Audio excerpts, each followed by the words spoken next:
Hi, I'm DuVarney with Baker Tilly Digital, and I focus on our data and analytics solutions. Today we're going to talk about stage 3 in the private equity lifecycle, years 1 and 2, streamlining operations. What is the main focus of work that you're doing at this stage of the lifecycle? Usually in years 1 or 2, when we're working with a private equity firm, we're trying to look at things that are either going to improve their efficiencies and or cut costs. So a lot of the work in digital is around consolidating systems, potentially looking at how do they better leverage their data, but they're generally pretty tactical changes and how to make things just quick improvements for that organization.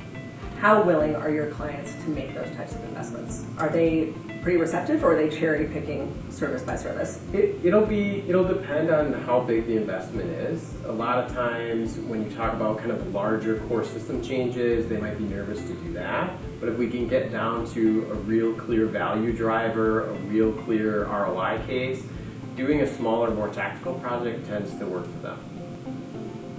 What is the main thing that you're bringing to the forefront? For a lot of it, it's really adopting new technologies in a more agile fashion. So when we think about the cloud, we think about the way that we can rapidly deploy technologies. Again, we're going back to kind of these quick hit changes that are going to really make a value impact into the organization. How involved do you get, and is the process overwhelming? I don't think the process is necessarily overwhelming. We try to partner with organizations. So depending on who they have on staff and what they want to do as part of the delivery model, we'll move in and do that with them. But it doesn't have to be an overwhelming process. It's definitely something we do with our clients and not to them. How does this part of the process work differ within industries? I think within industries there's not a huge variation. So we always want to start with kind of what's that core value proposition that the organization is trying to achieve.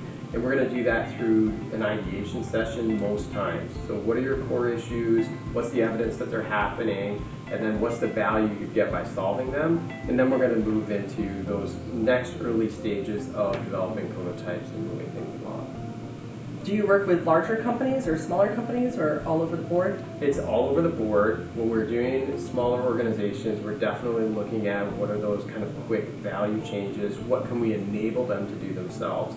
But where with larger organizations, it's really the more transformative type changes. What are the biggest changes we can make within that organization based on their size?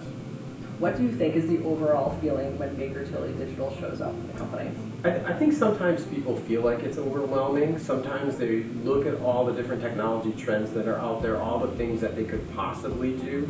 And what we're trying to do is help them get down to what they should do. What's important, what's going to add value, what's going to be the right change for that organization at that time.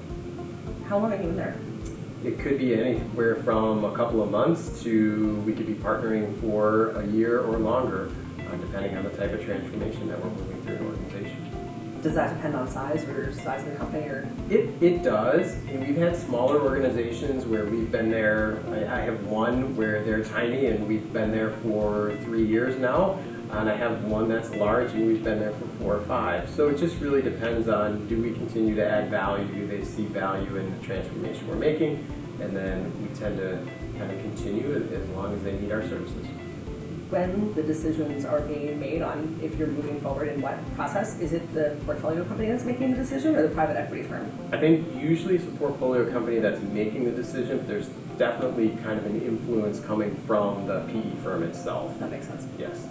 When you're working with these companies, is there a main theme that you're kind of seeing over and over again, or is each situation specific? I think when we talk about the portfolio companies, we see two general themes emerge.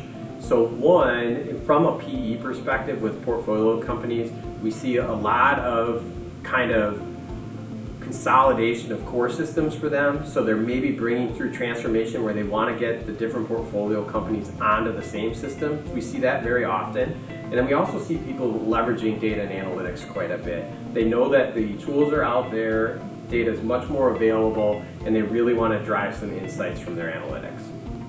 What are some of the things that you wish that some of these portfolio companies would look at a little bit differently from a digital point of view?